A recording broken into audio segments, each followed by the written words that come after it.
The Junkers G38 was a big German transport plane with 4 engines. It flew for the first time in 1929. In Germany, 2 examples were built.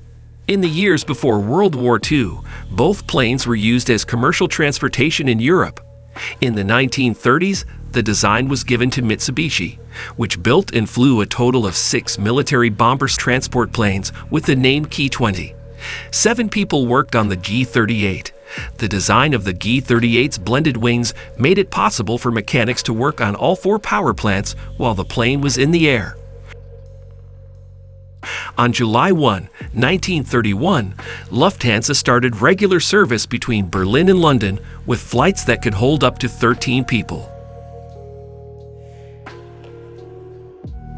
This service between London and Berlin stopped in October 1931 so that the D2000 could be fixed up and the passenger cabin made bigger. From this time until mid-1932, the D2000 was being built.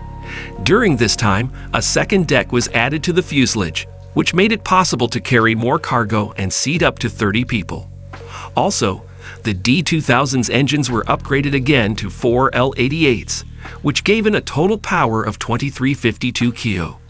Also at this time, the D2000 was given the new registration number DAZUR. A second G38 was being made at the same time. It had factory number 3302 and C/ in D2500, which was later changed to DAPIs. It had a double-deck fuselage and could hold 34 people. There were 3 people on each leading edge of each wing, for a total of 6 people. The other 22 people were in the fuselage, which had 2 levels. Lufthansa used DAPIs to fly regularly between Berlin, Hanover, Amsterdam, and London. This aircraft was named General Feldmarschall von Hindenburg. In 1934, the engines on D2000 were updated with Jumo 4 engines, which gave it a total power rating of 2200 kilowatts. Both planes were in use at the same time until 1936, when DAZUR crashed during a test flight after it had been fixed. Lufthansa had to write off this plane because it was so badly damaged, but the test pilot, Wilhelm Zimmermann, and no one else was hurt. The second G38, which was marked D2500 and then DAPIs, flew well for nearly a decade as part of the Deutsche Lufthansa fleet. When World War II started, the Luftwaffe put the D2500s to work as a military transport plane. It was destroyed on the ground on May 17, 1941, when the RAF bombed Athens from the air. Hugo Junkers tried several times in the 1920s to make a large-scale commercial transport. The 4-engine DG-1 was his first attempt. It was built between 1921 and 1922, but the Allies made Junkers destroy it because it wasn't finished. They cited the Treaty of Versailles. In 1925, he put out plans for a plane that would carry 80 people across the Atlantic Ocean. This was called the J1000 project. The Junkers design team started the G40 project as a transatlantic mail plane near the end of the decade. Junkers took the design of the G40, which was a seaplane, and used it to make the G38, which was a land plane. Even though the German military was interested in the G40 version, Junkers kept working on the land plane design. With money from the Reich Air Ministry, Reichsluftfahrtministerium, the design was taken to the building stage. The first Junkers prototype, number 3301 and labeled D2000, flew for the first time on November 6, 1929. It had 4 diesel engines, 2 Junkers L55 V12 engines, and 2 294 kilowatts, all 8 inline-6 engines, for a total power rating of 1,470 kilowatts. The Reich Air Ministry bought the D2000 to use for demonstration flights, and on March 27, 1930, they got it.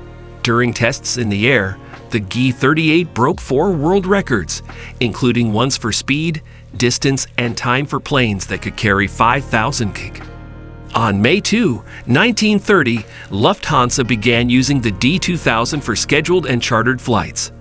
The G38 was built like most Junkers planes, with a multi-two cantilever wing covered in stressed, corrugated duraluminum, just like the rest of the plane.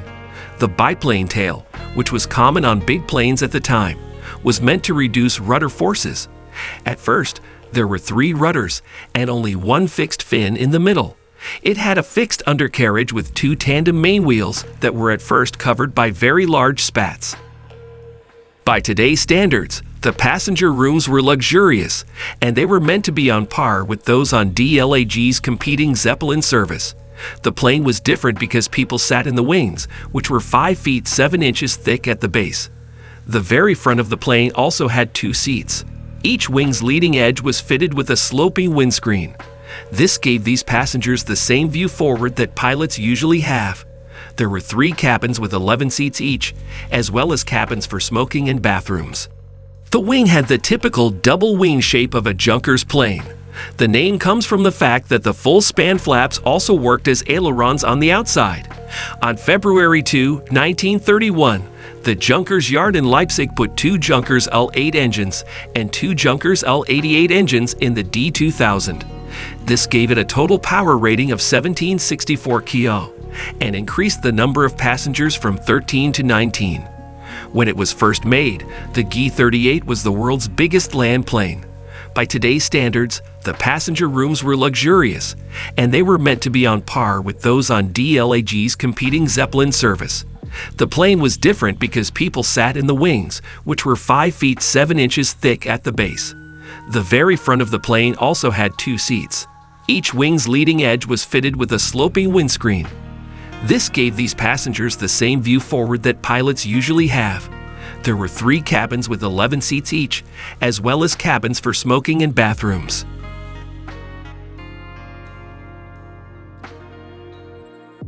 On May 17, 1941, it was destroyed by British bombers during a raid. There was talk of making a military version of the G38 for the Luftwaffe. In fact, Junkers was asked to design such an airplane, which they called the K-51, but it was never built, at least not in Germany. Japan was interested in the G38 design as early as 1928 and was the first country to talk to Junkers about making the G38 into a bomber. In April 1930, Junkers gave Mitsubishi the right to use the design and sent a team to Japan to keep an eye on and help with further development. That's it for today, guys.